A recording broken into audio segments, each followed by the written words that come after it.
Hi there, Machedo. Speaking to you from Machedo.com. Who's Machedo and Think Personal Branding? Now, after I put up the video with regards to UAE rumors, borrow less than 200,000, you don't need to pay, no problem, true or false. I got around 224 emails, emails and messages. Went through some of them. Some of them were really worthwhile, and I thought it was necessary for me to share first-hand experience of people who actually went through this experience of being taken to task, being taken by the law, being put in jail. So I filtered through all the emails and I chose the top 7 messages or emails that I felt would add value to you.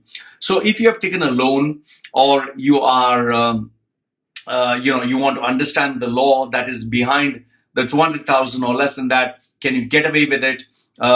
Or is there, would you get into trouble? You need to watch this video and listen to the emails and the opinions people have given. Once again, like I tell you always, this is information from people who have lived in Dubai, who have experience in Dubai.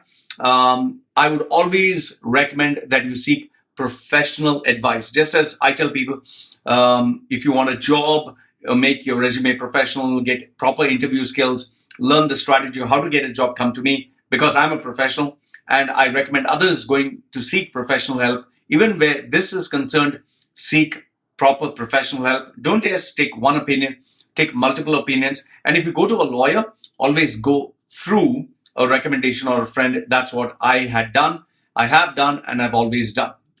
Okay. The first one is, let me go through an article by national.ae on the UAE bankruptcy law. Okay, this is what the title says: UAE bankruptcy law will not offer protection for defaulters on personal debt. The legislation will apply to all onshore and free zone companies throughout the UAE. Okay, it's except the ones who are in DIFC, that is Dubai International Financial Center, and employees of ADGM. So ADGM is Abu Dhabi Global Market. Okay. So apart from DIFC and ADGM, all those people who come under onshore and free zone companies, this legality will apply to them. Each of which has already its own separate insolvency regulation in place. That's why I told you, check with the lawyer. A number of small business owners in the UAE have fled the country over the last many years, especially of unpaid loans. And this happened much more, especially after the crisis of 2009 and 2010, when people didn't know what to do. They thought, oh, I'm going to be put in jail for the rest of my life. They just left everything and just ran away. And that is why a number of businessmen, just escaped the country instead of being put in jail. So I want you to read this article. The links are put down below. So the first message that I got was from a reader who had 197,000 dirhams. His check bounced because he lost his job. He couldn't pay for a couple of months, so the bank put a case on him. It seems that he had to take his Emirates ID and his passport, go to the police station, and the mobile number should match the one that is registered with the Emirates ID. It should be under your name. When he went there, he took an airline ticket, which was less than 200 dirhams, where he wanted to fly out. So the immigration officials caught him at the airport, took him to jail. So, like I read it as he had put this message, he wanted to see what would happen, took legal counsel, found out that if he tries to travel at the immigration, he'll be caught. He booked a just namesake travel ticket, went to the airport. At the airport, the immigration people caught him, put him in a small room inside the airport. From there, he was taken to court. From there, he was fined 25,000 dirhams for the 197,000 dirhams. He paid 25,000 dirhams. And now he's scot-free and he's on the lookout for a job. So this is first-hand experience. Okay, the second message that I got is from a gentleman who was running a business, very big successful business, don't want to mention the name. It seems that all these checks were paid on time, but the last check, which was of 700,000 out of the $1 million deal, it seems that the 700,000 dirhams check was defaulted. It took him 3 years. He took the guy to task. He paid 60,000 in the court fees, but in the end, he didn't get paid 700,000. So this is another, he's a UK citizen, a UK passport holder. Originally, he's from another country. I don't want to give out his details. Third message that I got is, this is what he says. Hi Loy, saw your latest video, very interesting. With respect to the payment of fines for the loans taken, this is true, but the amount is not clear and it only applies to Dubai, not the other Emirates. Yes, a criminal case gets lifted after the payment of the fine, but then it becomes a civil case. So your speculation is correct. You will not just get, but remember this, in some cases you can't get away by just paying a fine. So this is another reader. Next one is, I got this slightly smaller email. It's not the long one. He says here, hi Loy, I've been staying in Dubai for many years. I was working in a bank for 5 years, so I have first-hand experience. I want to confirm on your latest video what is wrong and what is right with regards to the 200,000 dirhams and defaulting it. The rule is, whatever product a customer takes from a bank, if it is a credit card loan or auto loan, when the customer is not paying the amount, whether deliberately or non-deliberately, the bank will wait for a certain period of time. The waiting period depends from bank to bank, after which the bank will be called by the collections department for the payment of the amount. After a few months, even after follow-ups, if the person is not paying, the bank will bounce the check, which will be more than his outstanding amount, but also depends on the product that he has taken. Because if you take a personal loan and auto loan, the amount on the check is already mentioned on the check. However, for credit cards, it's mostly a blank check. So when the check is bounced, they file a police complaint. The customer is called by the police. The customer goes to the police station. He's told to pay a fine. For checks less than 50,000, it's 2,000 dirhams. For checks more than 50,000 and less than 100,000, it's 5,000. And for checks more than 100,000 and less than 200,000, it's 10,000 dirhams. Now here's the further process. Once the customer pays the fines, the case is removed from the police station, and he will still have an outstanding from the bank. The bank will not put the customer on, the bank cannot put a case on the customer because the check has already been bounced. But for people who have a loan higher than 200,000, the check bounce over 200,000 is a civil case. He'll have to come for the settlement. He can't escape by just paying fines. So that is my experience for working for a bank. Okay, so this was a banker. Next one, this one is also not very long. It says, Loy, anyone can apply to the courts for personal bankruptcy. The only punishment is he cannot open a business for the next 6 years. The ruling came 6 to 8 months ago. If you have default up to 100,000, you can pay 5,000. If it is 200,000, the fine will be 10,000. He can pay this at the police station. It will take 4 hours to process. The police station has prosecutors who will deal with the fine, and the criminal case is removed. Then the creditors have the power to take this into a civil case if necessary. About 200,000 loan or credit is true. Post 2009, the central government has requested every bank to ensure every loan that is being issued. They never tell people this because people will take undue advantage of this. Every loan issued by the bank is covered by insurance. Now here's a funny bit. The bank recovers all its money from the insurance after they have settled the case with the Dubai courts. For the courts to issue an order, it takes a lot of time and the banks don't have any. Here's my thought, okay? Even though the bank may recover the money, I don't believe it's that easy. They just go to the insurance company and the insurance company says, yeah, take the loan. No, I don't think it's even that easy because the bank is a customer. It also has to show evidence. Personally, this is what I use logically, has to show evidence that they did follow up with the customer, they did do their best. And I'm pretty sure the insurance companies have tie-ups with collection agencies. So after 2016, all bank cases have been transferred to the Dubai police if the case is in Dubai. I'm not sure about other Emirates. Also note that the defaulter can pay back the fine, has to pay back the fine when he or she is not able to pay back the loan because of job loss, and then the case is closed. But please remember, you get blacklisted and the labor can give you a ban depending on the bank or what strategy the bank decides to take.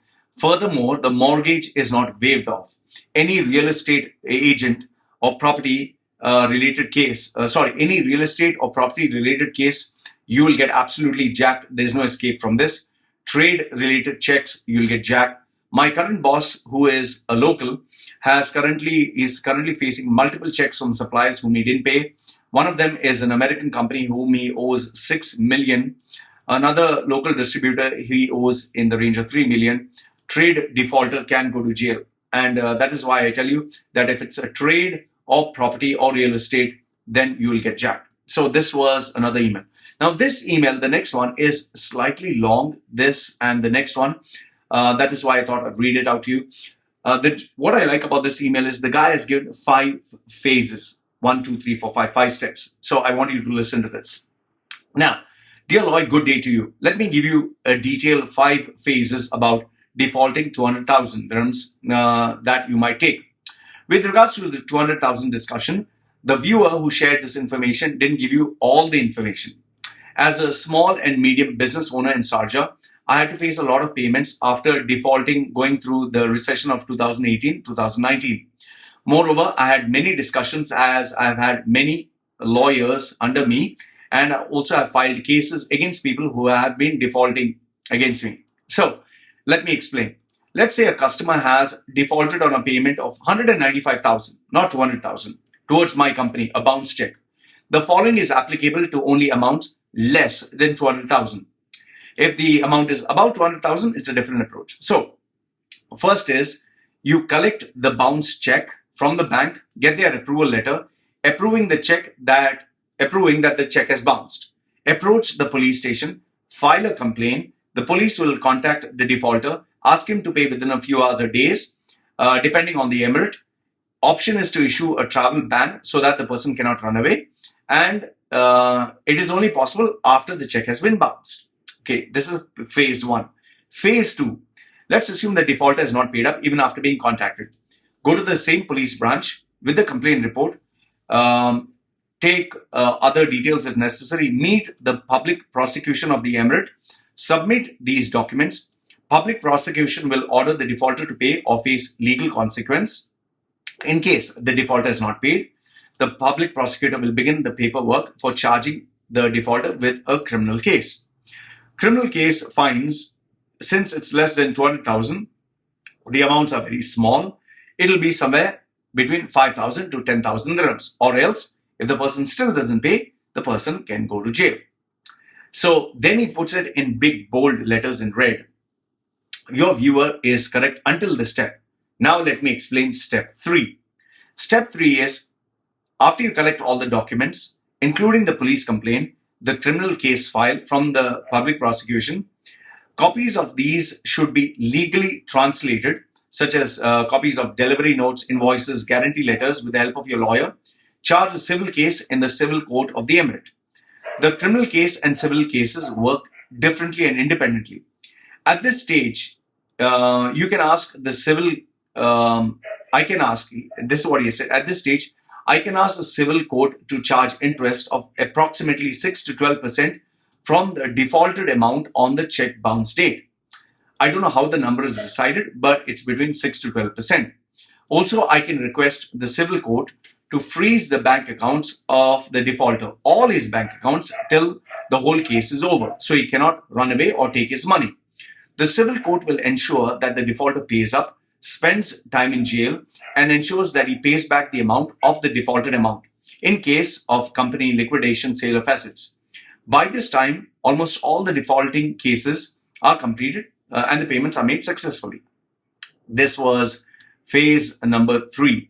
Phase number 4, in case the owner has fled, run away, gone back to India, for example, then collect all the above documents which he has mentioned, legally translate them to English, get it attested by the Ministry of Justice, go to the Ministry of Foreign Affairs in the UAE so that it becomes a document that can be used in the home country, for example here, India, and get the documents attested by the legal notary, then attest it in the home department of the respective Indian state from where the defaulter is. Once this is completed, submit all this to the High Court of the Indian state. At this stage, the case is registered within India. The police of the respective region will start the search for the person. Now, the final, phase 5. Once the defaulter is caught, they bring him to UAE under the Extradition Treaty Act between India and UAE to carry on the judgment. First, a criminal court will have a jail term. Then the civil court will have its jail term. So this is the information that he has given. He said, I'm sorry, Lloyd, for the long email. I hope that you inform your viewers with regards to this so they don't try defaulting payments below 200,000, thinking that there's a loophole in the system and they can get away with it. Great YouTube channel. Warm regards. I really appreciate this information that is shared. And now the last email that was sent to me. This one, the reader says, "Dear Loy, greetings. I watch your videos which are truly informative and entertaining. I wanted to give clarifications about the loan matter which you have stated in February 16th of 2019. What you mentioned is just half truth. In financial matters, especially in bounce checks, it works in two phases." Now he gives two phases. First is the criminal case for the check bounce.